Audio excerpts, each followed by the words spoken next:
என்ன இவங்க ஹஸ்பண்ட் இவங்களா அப்படிங்கிற மாதிரி தாங்க இருந்துச்சு இவங்க 2 பேரையும் பார்க்கும்போது. இவங்க தான் வந்து ஆக்ட்ரஸ் மீரா கிருஷ்ணா. இவங்க வந்து கேரளாவை சேர்ந்தவங்க. இவங்க பிறந்தது வளர்ந்தது எல்லாமே கேரளா தான். கேரளாவில் இவங்க வந்து சீக்கிரமாகவே சின்ன வயசுலேருந்து நடிக்கிறதுக்கு வந்துட்டாங்க. இவங்க வந்து 2 படங்கள் நடிச்சிருக்காங்க. ஆனால் பெருசாக பட வாய்ப்புகள் எதுவும் கிடைக்காதனால அப்புறம் சீரியலில் நடிக்க ஆரம்பிச்சிட்டாங்க.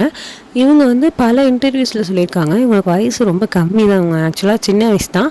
ஆனால் சின்ன வயசுலேயே இவங்க வந்து மாமியாராகவும் இல்லை வந்து அம்மா விஷயத்துலேயே வந்து நடிக்க ஆரம்பிச்சிட்டாங்க. ஏன்னா அவங்க அம்மாவும் அப்போ தான் இறந்துருந்தாங்க. ஸோ அந்த சென்டிமெண்ட்டில் அம்மாவாக நடிக்கணும் அப்படின்னு ஆசைப்பட்டு அம்மாவாக நடிக்க ஆரம்பித்ததாக ஒரு இன்டர்வியூவில் வந்து சொல்லியிருந்தாங்க. இவங்க வந்து மலையாளத்துலேயும் பல சீரியல்களில் வந்து நடிச்சிருக்காங்க. தமிழ்லேயும் பார்த்திங்கன்னாக்க வந்து கார்த்திகை தீபம், அதன் பிறகு வந்து சரஸ்வதியும் தமிழும் சரஸ்வதியும் அந்த நாடகத்துலாம் கூட அம்மாவும் மாமியாரும் நடிச்சிருக்காங்க. இப்போ இவங்க ஹஸ்பண்ட் பேர் வந்து சிவா. இவர் வந்து பார்த்திங்கன்னா ஒரு கொரியோகிராஃபர், ஒரு டான்ஸர். இவர் வந்து லாரன்ஸ் சார் கூட எல்லாம் சேர்ந்து நிறையா பர்ஃபார்ம் பண்ணியிருக்காங்க. இவங்க மூவிஸ்லேயும் பர்ஃபார்ம் பண்ணிட்டு வராங்க. இவங்க பார்த்திங்களா எப்படி எவ்வளோ எனர்ஜெட்டிக்காக டான்ஸ் ஆடுறாங்க. இவங்கள பார்த்தா நம்மளால் நம்பவே முடியல இவங்க இவ்வளோ சின்ன வயசானு. ஆக்சுவலாக இவங்களுக்கு வந்து சின்ன வயசு தான். ஆனால் சீக்கிரமாகவே இவங்க வந்து அம்மா கேரக்டரில் நடித்ததுனால நம்மளால் இவங்க வந்து சின்ன பொண்ணு அப்படின்னு இன்னும் ஏற்றுக்க முடியல. ஆனால் வயசுபடி பார்த்திங்கன்னா இவங்க வந்து சின்ன வயசு தான்.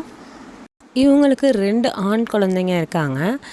இவங்க குழந்தைங்களோட சந்தோஷமாக இருக்கிற ஃபோட்டோஸ்லாம் அப்பப்போ வந்து இன்ஸ்டாகிராமில் போஸ்ட் பண்ணிட்டு இருப்பாங்க. இவங்க வந்து பல விருதுகளை வந்து வாங்கியிருக்காங்க. சன் டிவி குடும்ப விருதுகள், சிறந்த வில்லி வாங்கியிருக்காங்க, சிறந்த மாமியார் வாங்கியிருக்காங்க, சிறந்த அம்மானு அவார்டு வாங்கியிருக்காங்க. ஜீ தமிழ்லேயே வாங்கியிருக்காங்க.